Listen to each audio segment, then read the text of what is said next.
Brazil ఈ ప్రపంచంలో 5వ అత్యంత పెద్ద దేశం. కానీ అడవి జంతువుల విషయంలో ఈ దేశం మొదటి స్థానంలో ఉంది.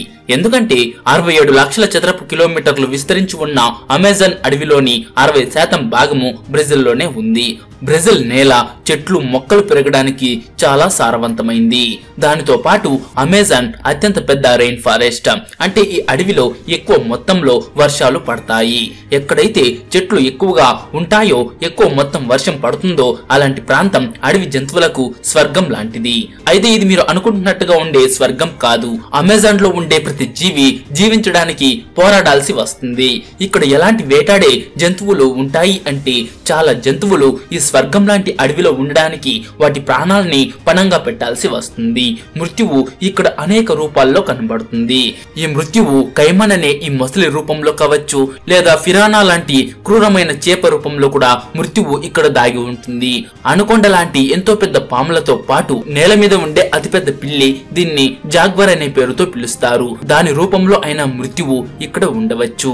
ఇది ఎప్పుడు దాని పదునైన గోర్లతో వేటాడడానికి రెడీగా ఉంటుంది. ఈ అడవిలో ఒక క్షణం కూడా బ్రతికి ఉంటామని గ్యారంటీగా చెప్పలేము. అయితే ఈ రోజు ఈ వీడియోలో ఈ దేశం గురించి మరియు అమెజాన్ గురించి, అక్కడ కనబడే జంతువుల గురించి తెలుసుకుందాము. ఈ వీడియో నిజంగా చాలా ఇంట్రెస్టింగ్ గా ఉంటుంది. ఎక్కడా స్కిప్ చేయకుండా లాస్ట్ వరకు తప్పకుండా చూడండి.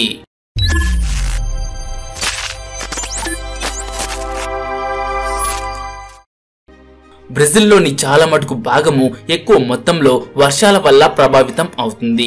జనవరి నుంచి మే వరకు ఇక్కడ వర్షాన్ని చూడడం అనేది ఇంపాసిబుల్ అవుతుంది.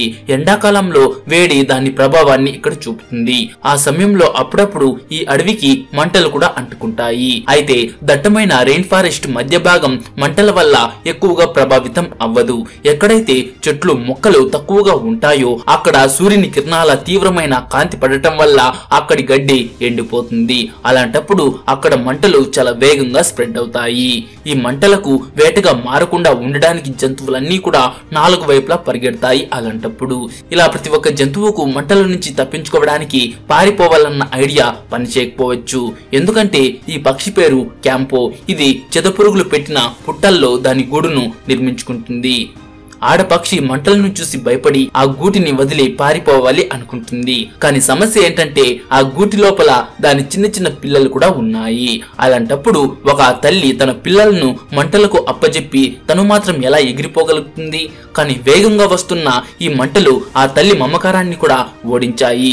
చివరికి ఆ తల్లి పక్షి తన పిల్లల బాధ్యతను అదృష్టం పైన వదిలేసి అక్కడి నుంచి ఎగిరిపోయింది. 1 గంట తర్వాత ఆ మంటలు ఈ పక్షి గూటి నుంచి దూరంగా వెళ్లిపోయాయి. అప్పుడు ఆ ఆడపక్షి తిరిగి తన గూటి దగ్గరకు వస్తుంది. తన పిల్లల పరిస్థితి ఎలా ఉందో చూడాలి అనుకుంటుంది. అప్పుడే ఒక అద్భుతం జరిగింది. దాని పిల్లలు అన్ని కూడా ఈ మంటల నుంచి సురక్షితంగా ఉన్నాయి. ఇలాంటి సంతోషం మనసుకు ఎంతో ఆనందాన్ని కలిగిస్తుంది. అసలు ఇది ఎలా జరిగింది? నిజానికి ఇది చెదపురుగుల యొక్క స్పెషల్ ఇంజనీరింగ్ అద్భుతం. అటువంటి అద్భుతమైన పుట్టలో ఈ పక్షి తన గూటిని నిర్మించుకుంది. చెదపురుగులు వాటి పుట్ట గోడలను చాలా బలంగా తయారు చేస్తాయి. ఆ మట్టి గోడలు కాసేపు మంటలను తట్టుకునే కెపాసిటీ కలిగి ఉంటాయి. దానితో పాటు ఈ తెలివైన చెదపురుగులు ఈ పుట్టల్లో ఎటువంటి పెద్ద పెద్ద హోల్స్ చేస్తాయి అంటే ఒకవైపు నుంచి లోపలికి వచ్చిన పొగ మరోవైపు నుంచి బయటకు వెళ్ళిపోతుంది. అందువల్ల పుట్టల్లో ఉన్న ఏ జీవైనా పొగ కారణంగా చనిపోలేదు. అడవిలో మంటలు అంటుకోవడం వల్ల చాలా లాభాలు కూడా ఉంటాయి. కాలిపోయి బొగ్గు బూడిద రూపంలో మట్టిలో కలిసిపోయిన చెట్లు మొక్కలు కేవలం భూసారాన్ని పెంచడమే కాకుండా కాలంతో పాటు అక్కడ మొలిచిన గడ్డి చాలా బలంగా మరియు ఎత్తుగా పెరిగిపోయి ఉంటుంది. దానివల్ల చిన్న చిన్న శాకాహార జంతువులు ఆ గడ్డిని నమ్మలేవు. అందువల్ల మంటల కారణంగా కాలిపోయిన గడ్డి మరోసారి కొత్తగా మరియు మృదువుగా పెరుగుతుంది. అయితే పందిలాగా కనిపిస్తున్న ఈ జంతువుకి ఇలాంటి మృదువైన గడ్డి అంటే ఎంతో ఇష్టం. దీన్ని క్యాపిబరా అంటారు. నిజానికి ఇవి ఎలుకల జాతికి చెందినవి. క్యాపిబరా అని భూమి మీద ఉన్న అత్యంత పెద్ద ఎలుక అని కూడా అనవచ్చు. ఎందుకంటే వీటి దంతాలు ఎంత బలంగా ఉంటాయి అంటే ఇది చెట్ల వేర్లను కూడా తవ్వి తినే కెపాసిటీ కలిగి ఉంటుంది. అయినప్పటికీ దీనికి మృదువైన గడ్డిని తినడం అంటే చాలా ఇష్టం. అయితే ఈ క్యాపిబరా జీవుల పైన బ్రెజిల్లోని ఎంతో క్రూరమైన జంతువుల ఫోకస్ ఉంది. ఇది ఒక జాగ్వర్. ఈ జాగ్వర్ ని బలానికి చిహ్నంగా భావిస్తారు. ఇది చూడ్డానికి సింహం మరియు పులి కంటే చిన్నగా అనిపించినప్పటికీ వెయిట్ విషయంలో కంపేర్ చేస్తే జాగ్వర్ భూమిపైన ఉన్న అత్యంత బలమైన పిల్లి జాతి. దీని బైట్ ఫోర్స్ చూసుకుంటే 1500 PSI ఉంటుంది. అది పులులు సింహాల కంటే కూడా ఎక్కువ. అయితే ఇక్కడ క్యాపిబరా తన ముక్కు ద్వారా జాగ్వర్ వాసనను పసిగట్టి దాని రాకును గమనించి వెంటనే నీటిలోకి వెళ్ళిపోయింది.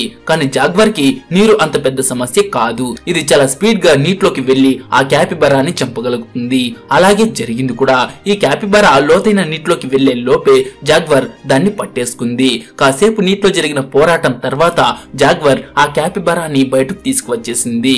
ఇప్పుడు క్యాపిబరా ఆ జాగ్వర్ నుంచి తప్పించుకోవడం అనేది ఇంపాసిబుల్. ఒకవేళ క్యాపిబరా లోతైన నీటిలోకి వెళ్లి ఉంటే గనక జాగ్వర్ కి దొరకకపోయేది. ఎందుకంటే అమెజాన్ నదిలో చాలా ఎక్కువ మట్టి ఉంటుంది. అందువల్ల ఆ నీటిలో క్లియర్ గా చూడడం అనేది దాదాపుగా ఇంపాసిబుల్. అంటే ఆ మట్టి నీటిలో క్యాపిబరా దాక్కోవడం అనేది చాలా ఈజీ అయ్యేది. అయితే ఇక్కడ మరో విషయం ఏంటంటే అమెజాన్ నదిలోని నీటిలో ఎన్నో ప్రమాదకరమైన వేటాడే జంతువులు ఎదురు చూస్తూ ఉంటాయి. ఈ నీటిలో బ్రెజిల్లోని అత్యంత భయంకరమైన జంతువులు ఉంటాయి. అందులో ఒకటి అనకొండా. దీన్ని భూమిపైన ఉన్న అత్యంత పెద్ద పాము అంటారు. మీరు హాలీవుడ్ మూవీస్ లో ఏ విధంగా అనకొండలు ఎంతో స్పీడ్ గా మనుషులను పట్టుకుని తినేస్తుందో చూసే ఉంటారు. కానీ మూవీస్ లో ఆ విషయాన్ని తప్పుగా చూపించారు. నిజానికి అనకొండా చాలా లేజీగా ఉండే పాము. ఇంత పెద్ద బాడీ ఉన్న అనకొండా నేలపైన మాక్సిమం గంటకు 5 కిలోమీటర్ల వేగంతో మాత్రమే పాకగలుగుతుంది. మనిషితో కంపేర్ చేస్తే ఈ స్పీడ్ చాలా తక్కువ. కానీ నీటి లోపల అనకొండా తప్పకుండా మనిషిని పట్టుకోగలుగుతుంది. ఎందుకంటే నీటిలో దీని స్పీడ్ దాదాపుగా గంటకు 15 కిలోమీటర్స్ ఉంటుంది. వేరే వాళ్లకు ప్రమాదకరంగా మారే అనకొండా అప్పుడప్పుడు అది కూడా ప్రమాదంలో పడుతుంది. స్పెషల్ గా ఎప్పుడైతే అది చిన్నగా ఉంటుందో ఆ టైంలో ఎక్కువ ప్రమాదాలు దాన్ని చుట్టుముడతాయి. ఈ వీడియోలో మీరు ఏ విధంగా చిన్న సైజులో ఉన్న అనకొండని కొన్ని వేటాడే చేపలు వాటి ఆహారంగా మార్చుకుంటున్నాయో చూడవచ్చు. ఈ చేపలు అనకొండకు 4 వైపులా ఈదుకుంటూ దాన్ని పట్టుకుంటాయి. ఆ అనకొండను ముక్కలు ముక్కలుగా డివైడ్ చేసి వాటి ఆహారంగా మార్చుకుంటున్నాయి. ఈ చేపలను ఫిరానా అనే పేరుతో పిలుస్తారు. వీటిని భూమిపైన ఉన్న అత్యంత క్రూరమైన జీవులని అంటారు. ఫిరానాలు నీటిలోకి దిగిన ఏ బ్రతికి ఉన్న జీవినైనా ఆహారంగా మార్చుకోగలుగుతుంది. ఇది మనుషుల నుంచి మొదలుకొని జింకలు, గుర్రాలపైన కూడా దాని గుంపుతో అటాక్ చేస్తుంది. అంటే చూడ్డానికి సైజులో ఫిరానా చేపలు చిన్నగా ఉన్నప్పటికీ వీటి అటాక్ 4 వైపుల నుంచి ఎంత స్పీడ్ గా ఉంటుంది అంటే క్షణంలోనే ఏ వేట బాడీ అయినా ముక్కలు ముక్కలు అవుతుంది. అయితే ఫిరానా నిజంగానే ఇంత ప్రమాదకరమైందా కాదా అనేది ఒక వివాదాస్పదమైన విషయమే. చేపలకు సంబంధించిన ఎక్స్పర్ట్స్ ఫిరానా చేప ముందుగానే చనిపోయిన జంతువులను తమ ఆహారంగా మార్చుకునేవని అనుకునేవాళ్ళు. కానీ ఈ చేపకు సంబంధించిన భయంకరమైన విషయాలు తెలిసిన తర్వాత మనుషులు ఈ ఫిరానా చేప నుంచి దూరంగా ఉండడం మొదలు పెట్టారు. వీటి గురించి మనకు చాలా తక్కువ ఇన్ఫర్మేషన్ తెలుసు. అందువల్ల ఫిరానా అలవాట్ల గురించి ఖచ్చితంగా మనమేమీ చెప్పలేము. బ్రెజిల్లోని ఈ దట్టమైన అడవిలో ఏ జంతువు యొక్క అధికారం చలామణిలో ఉంటుందో మీకు తెలుసా? దీని పేరు జైంట్ వాటర్. చాలా సార్లు మొసలతో పోటీ పడుతూ ఉండగా కూడా చూడడం జరిగింది. చాలా సార్లు ఇది జాగ్వర్ ని కూడా భయపెట్టింది. ఈ జైంట్ వాటర్ బలం మరియు అటాక్ చేసే విషయంలో ఒక మొసలి మరియు జాగ్వర్ ముందు నిలవలేదు. కానీ ఎవరికైతే బలం ఉంటుందో వాళ్ళ అధికారమే నడుస్తుందని కూడా రూల్ లేదు కదా. అధికారాన్ని చేజిక్కించుకోవడానికి తెలివి కూడా చాలా అవసరం. జైంట్ వాటర్స్ ఒకదానితో ఒకటి కలిసి ఉంటాయి. అందువల్ల ఇవి ఒకదానికి ఒకటి హెల్ప్ చేసుకుంటాయి. వీటికి ఆయుధాలను ఉపయోగించడం కూడా తెలుసు. చాలా సార్లు ఇవి చేపలను రాళ్లతో కొట్టి కొట్టి చంపుతూ ఉండగా కూడా చూడడం జరిగింది. కేవలం ఇంతేకాదు, జైంట్ వాటర్ ఒక ఎలాంటి జీవి అంటే ఇది నదులపైన ఆనకట్టలు కూడా నిర్మించగలదు. ఇది కర్రలు మరియు మట్టి సహాయంతో ఆనకట్టును నిర్మిస్తుంది. ఇలాంటి ఆనకట్టును జైంట్ వాటర్ ఎందుకు నిర్మిస్తుంది అంటే చేపలకు ముందుకు వెళ్లే అవకాశం ఉండదు. అందువల్ల ఇది ఆ చేపలను చాలా ఈజీగా పట్టుకోగలుగుతుంది. ఇదంతా చూస్తుంటే జైంట్ వాటర్ నిజంగానే చాలా తెలివైందని అనిపిస్తోంది. ఇంటెలిజెన్స్ గురించి మాట్లాడుకుంటున్నప్పుడు బ్రెజిల్లో ఇది కాకుండా వేరే జీవులు కూడా చాలా ఫేమస్. దీన్ని స్క్విరెల్ మంకీ అని అంటారు. ఈ కోతి పైన రీసెర్చ్ చేస్తున్న రీసెర్చర్స్ ఈ కోతి మనిషి తర్వాత మూలికలను ఉపయోగించడం తెలిసిన ఒకే ఒక జీవి అని తెలుసుకున్నారు. నిజానికి ఈ రెయిన్ ఫారెస్ట్ లో తేమ ఎక్కువగా ఉండటం వల్ల చిన్న గాయం కూడా చాలా తొందరగా కుళ్ళిపోతుంది. అలాంటి టైంలో ఈ స్క్విరెల్ మంకీ చాలా రకాల ఆయుర్వేద ఆకులను తన దంతాలతో నములుతూ తన గాయం పైన పెట్టుకుంటూ ఉండగా చూడడం జరిగింది. ఈ స్క్విరెల్ మంకీ దాని యూరిన్ ద్వారానే ఆ గాయానికి ట్రీట్మెంట్ చేసుకుంటుంది. ఇది దాని గాయం పైన యూరిన్ చేసి ఆ గాయాన్ని క్లీన్ చేసుకుంటుంది. ఎందుకంటే యూరిన్ లో ఉండే ఆమ్లాలు గాయాల్లో గాయాల్లో బ్యాక్టీరియా చేరకుండా కాపాడతాయి. చాలా సార్లు ఈ కోతులు వాటి గాయాలపైనే కాకుండా వేరే వాటి గాయాలపైన కూడా యూరిన్ చేస్తాయి. అయితే ఈ వీడియో మీకు నచ్చింటే ఒక లైక్ చేసి మీ ఫ్రెండ్స్ కు తప్పకుండా షేర్ చేయండి.